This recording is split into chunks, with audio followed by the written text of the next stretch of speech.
Now let me give you a little simple formula for goal setting. Okay? We take 2.5 hours on the weekend for the whole 10-year plan. We don't have time for that tonight. But let me get you started with a little simple formula Mr. Schoaf gave me. And maybe this will be helpful. First of all, I've divided goals into 2 parts. First is long range. Long range goals. That's your dreams. Your dreams for the next 3, 5, 10, 20, 30, 40 years. Actually, the rest of your life. Your dreams. You've got to keep dreaming. Ronald Reagan, president, said to the joint session of Congress a few weeks ago, "The Republic is a dream. And if we don't keep dreaming, we will lose the Republic."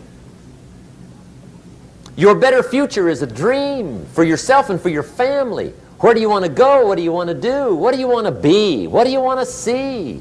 You've got to dream dreams. There's a Bible phrase that says, without dreams and visions, people perish. You've got to have something to go for that inspires the heart and the soul. Dreams. From the children of Sanchez, it says, take the crumbs from starving soldiers, they won't die.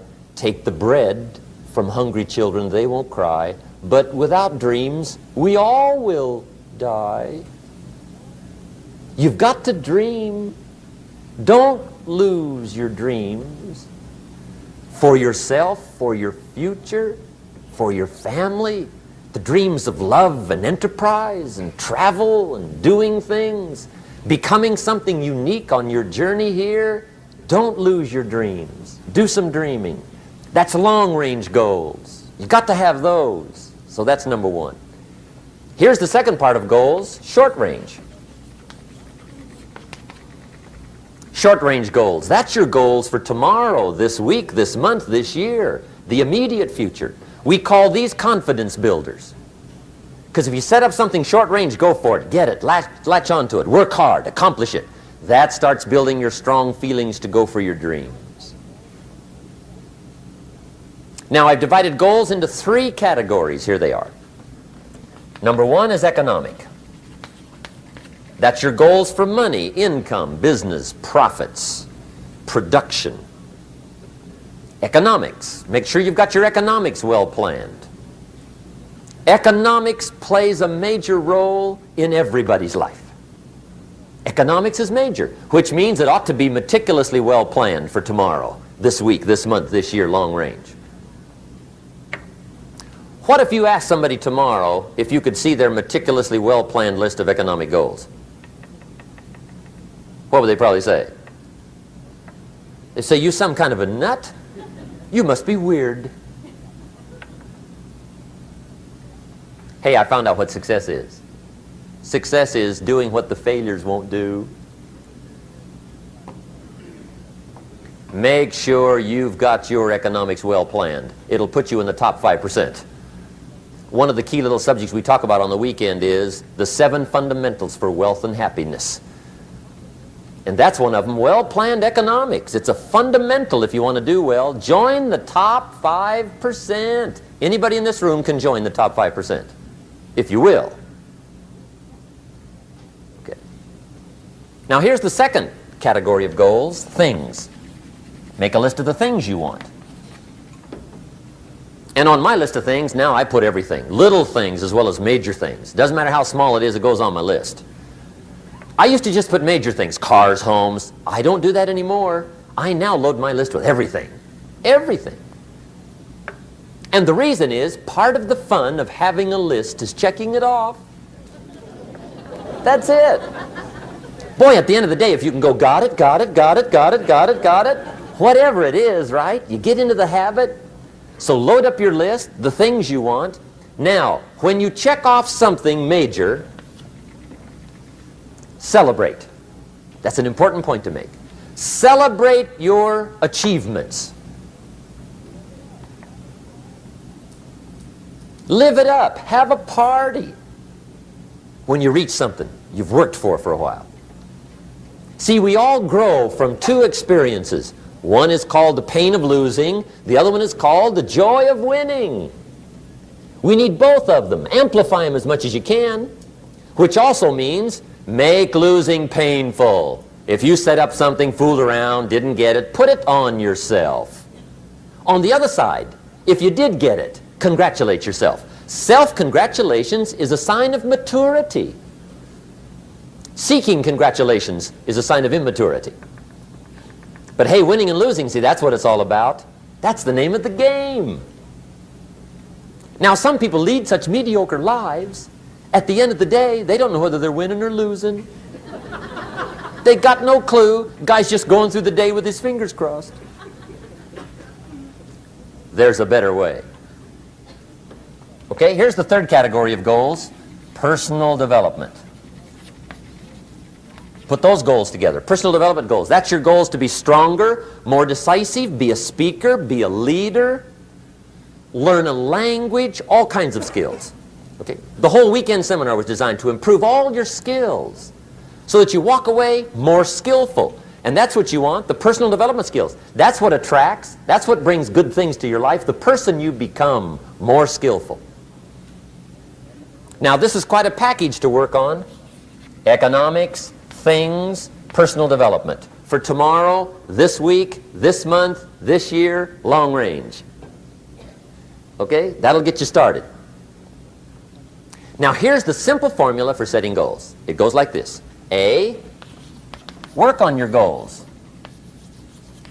That's step one. Work on them. And I've put the word work there deliberately. Setting goals is plain hard work. I don't want to kid you. We haven't come here tonight to kid each other. It's work. I know it's work. That's why a lot of people just let it slide. It's work. Many people work hard on their job, but they don't work hard on their future. They just let that slide. And the work involved is making plans. I know most people don't. I understand that. But don't let that be you. Guy says, well, yeah, you work where I work. By the time you struggle home, it's late. You got to eat a bite of supper, watch a little TV, get to bed. You can't sit up half the night. Plan, plan, plan. And the guy's behind. Good worker, hard worker, sincere. But you got to be better than sincere, working hard. You got to be better than a good worker. You got to be a good planner. Somebody once wisely said, the people who fail to plan are planning to fail. Well said. So work on your goals. Here's step two. Write your goals down. That's so important. I teach my staff around the world, put your goals in your journal. Because one of the major people you want to study is yourself. Say, here's the list of goals I put together 3 weeks ago. Here's the list of goals I put together 2 years ago. Here's some of the changes I made, rearrangement of my priorities. I scratched these off, I put these on, I've gotten these. Study your accomplishments, study what your desires are. Put them on paper, write them down. Here's another reason for writing your goals down. It shows you're serious about doing better. And to do better, you got to get serious. You don't have to be grim, but you must be serious.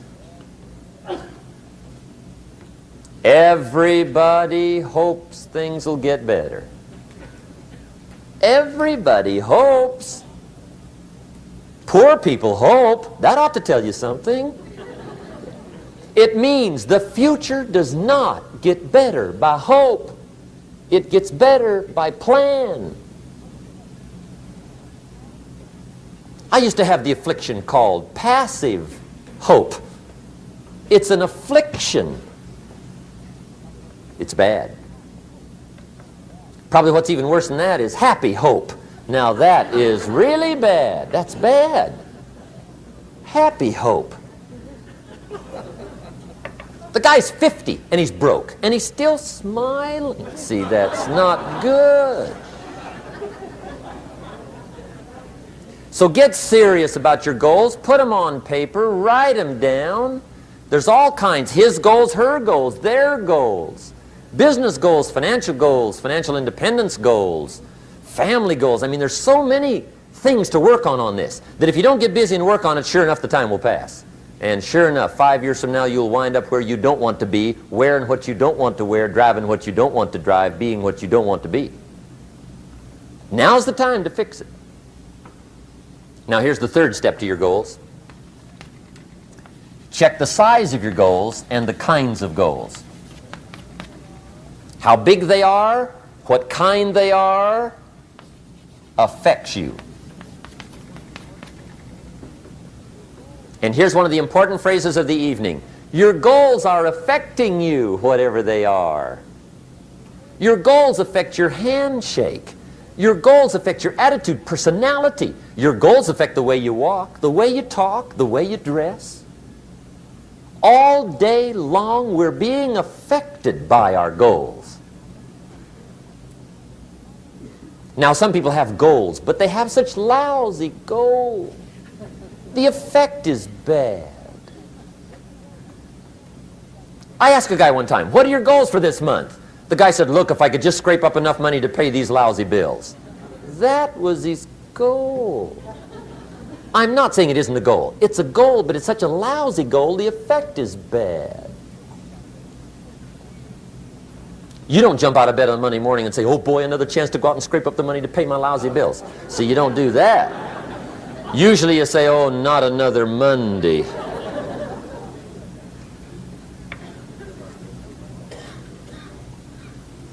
And some people have so given up on life, they have joined the thank God it's Friday club. How sad.